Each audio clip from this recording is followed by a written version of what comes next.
¿Qué tan real es que durante la administración de Enrique Peña Nieto más de 4 millones de personas salieron de la pobreza? Y bueno, ¿esto cómo se puede medir? Y 2 millones dejaron atrás la pobreza extrema. ¿Es esto real? Así de fuerte Y la pregunta.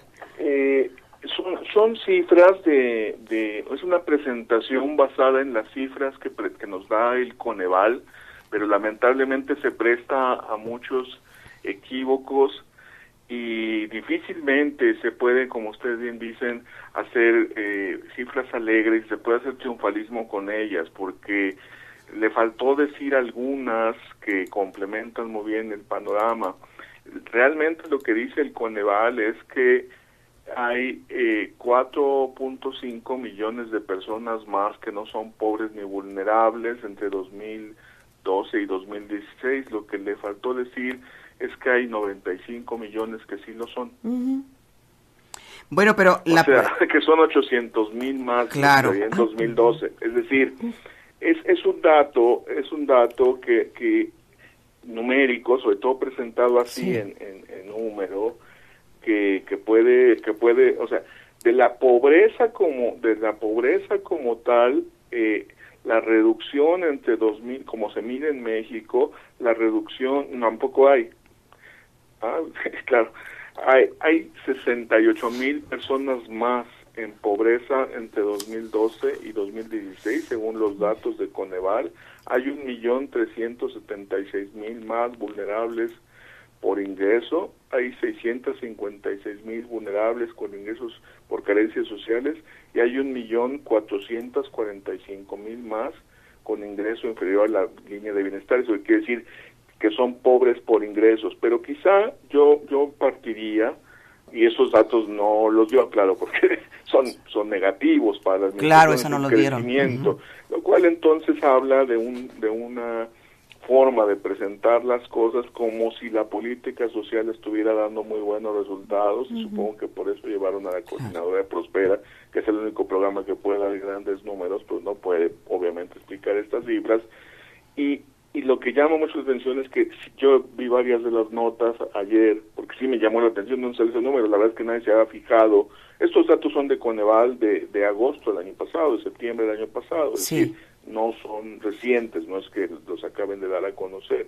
Nadie se había fijado un poco en este número de 4,5 millones, porque claro, ¿cómo ser triunfalista diciendo que hay 4,5 millones más de personas sin pobreza y vulnerabilidades, es decir, que había 23 millones y ahora hay casi 28, cuando en realidad hay 95 millones que sí tienen pobreza o vulnerabilidad? Es decir, no sé si me explico. Sí. Es como muy absurdo decir que hay 4 millones más que no son pobres vulnerables, pero quedan 95 millones que sí lo son en las 12 economías del mundo, en un país que tiene exportaciones por 1,000 millones de dólares diarios, ¿no?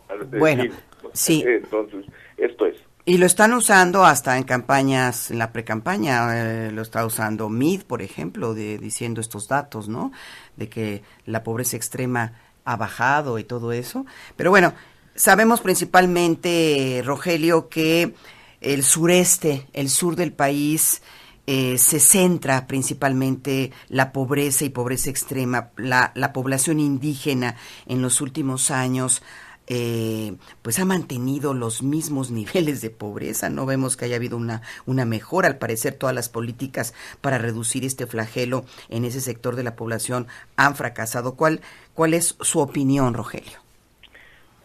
Pues miren, básicamente ese es parte de la tragedia de irse por el lado triunfalista, el no entender la gravedad de la situación de la gente que vive en condición de pobreza y cómo la desigualdad que afecta sobre todo, y qué bien que lo menciona, a la población indígena, a quienes viven en el sur del país y en las zonas rurales, se ha incrementado e impide el ejercicio de los derechos sociales básicos.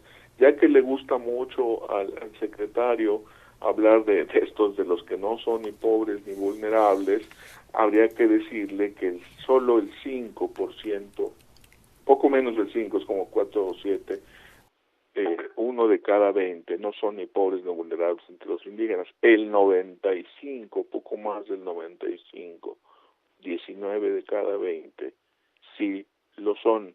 Entonces, este tipo de condiciones, digamos, de pobreza y desigualdad, cuando se minimizan y se busca un discurso triunfalista, impide entender que se requiere un nuevo modelo de política económica, un nuevo modelo de política social que nos ayude a enfrentar la pobreza y sobre todo a cerrar las brechas de desigualdad que impiden el ejercicio de derechos sociales para millones de personas cuando, y esto es la clave del asunto, las condiciones económicas y de desarrollo de nuestro país sí lo permitirían, porque si fuéramos un país de bajísimo desarrollo, con muy pocos recursos, como se vive en algunas regiones de África o en Haití, en el Caribe, lamentablemente, pues sí, ahí los índices de pobreza de 80, 90, pues son muy graves, pero son comprensibles, pero no es el caso de México, no es el caso para nada de México, que es la 12 economía del mundo y que y que gasta condiciones, digamos, para superar la pobreza y que gasta en política social más del 30% de su presupuesto, pero lamentablemente muchos de estos programas no sirven, no dan resultados, sino que tienen un sesgo discrecional, mucha opacidad y se prestan incluso a manipulación electoral, que también escucho que fue lo que mencionó ayer en su conferencia. Y bueno, y hablando de otro panorama, ¿qué tan cierto es y útil la generación de empleos que dice Enrique Peña Nieto hubo en este año? ¿Sí se generaron más empleos y de qué tipo? Esto ya para terminar esta conversación, Rogelio Gómez. Sí, bueno, ciertamente ha habido generación de empleos, pero lamentablemente en México los empleos que se generan son empleos de muy baja calidad, sobre todo porque son de baja remuneración. Entonces, el problema, y aquí también hay que subrayarlo, el secretario de Salud Social se le olvida mencionar que tiene un colega, bueno, ya lo cambiaron a Gobernación, pero tenía un colega en la Secretaría del Trabajo que cada año ha fijado el salario mínimo por debajo de la línea de pobreza, es decir, que mientras él está tratando con los programas sociales de compensar un poco la realidad de la gente, su colega de la Secretaría del Trabajo hace que quienes trabajan puedan ser pobres, lo cual contradice toda lógica de la economía en el mundo, que es que se trabaja para dejar de ser pobre. En los países desarrollados caen en pobreza quienes se quedan sin trabajo.